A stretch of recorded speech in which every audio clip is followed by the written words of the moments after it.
Hello. இப்போது பிரியாணிக்கு தேவையான பொருட்கள் எவ்வளோ அளவுன்னு சொல்லிவிட்டு நான் சொல்கிறேன். அதை நோட் பண்ணி வச்சுக்கோங்க. இது என்னென்னா, கொத்தமல்லி கொத்தமல்லி வந்து 200 கிராம். ஓகேங்களா?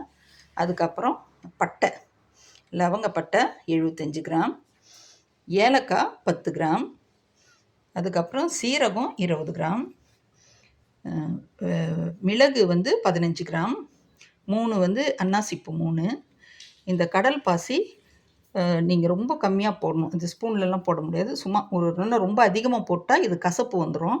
அதனால் வந்து இது சும்மா ஒரு அளவுக்கு நீங்கள் உங்களோட குவான்டிட்டிக்கு தகுந்த மாதிரி நீங்கள் போட்டுக்கோங்க. இது வந்து சோம்பு சோம்பு வந்து 20 கிராம், கிராம்பு வந்து 20 கிராம், கிராம்பு 20 கிராம், சோம்பு 20 கிராம் வச்சுங்கன்னா, இந்த ஷாஜீரான்றது அது வந்து 10 கிராம். ஓகேங்களா? மிளகாய் வந்து 50 கிராம் மிளகாய், 200 கிராம் மல்லி தான். அதனால் எல்லாமே கம்மி கம்மி குவான்டிட்டியில் தான் போடுறோம். ஏன்னா இதில் ஏதாவது அதிகமாகிட்டால் எல்லாமே ஸ்பைசஸ் வாசனை வரும் பொருட்கள். அப்போ ஏதாவது ஒன்றோட ஒன்று அதிகமாக போயிட்டுதுன்னா ஒரு எக்ஸ்ட்ரா வாசனை வந்துடும். அப்போ அது நமக்கு சாப்பிட பிடிக்காது.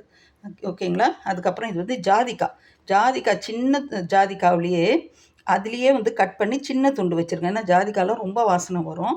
அளவுக்கு அதிகமாக போட்டிங்கன்னா ரொம்ப ஜாஸ்தி வாசனை வந்துடும். அதனால் அதை வந்து கட் பண்ணிவிட்டு சின்ன சின்ன துண்டாக தான் போட்டிருக்கேன். அதுக்கடுத்து இது வந்து இலை. ஓகேங்களா? பிரியாணி இலை இது ஒரு 4 தான் போட்டிருக்கேன், ஜாஸ்தி போடல. ஓகேங்களா? இதை வச்சு இதை வந்து ஒவ்வொன்றையும் இப்போ வந்து தனித்தனியாக வறுக்கணும்.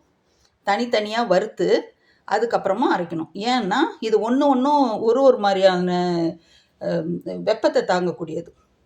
அதனால் மல்லி தனியாக, பட்டை தனியாக, சீரகம் தனியாக, மிளகாய் தனியாக, நான் ஒன்றுமா தனித்தனியாக அரைச்சி கொஞ்ச நேரம் ஆற வச்சுட்டு அதுக்கப்புறம் வந்து அரைக்கலாம். நான் வந்து அரைக்கும்போது உங்கள்கிட்ட வறுத்து அரைக்கும்போது மறுபடியும் உங்கள்கிட்ட காட்டுறேன். ஓகேங்களா?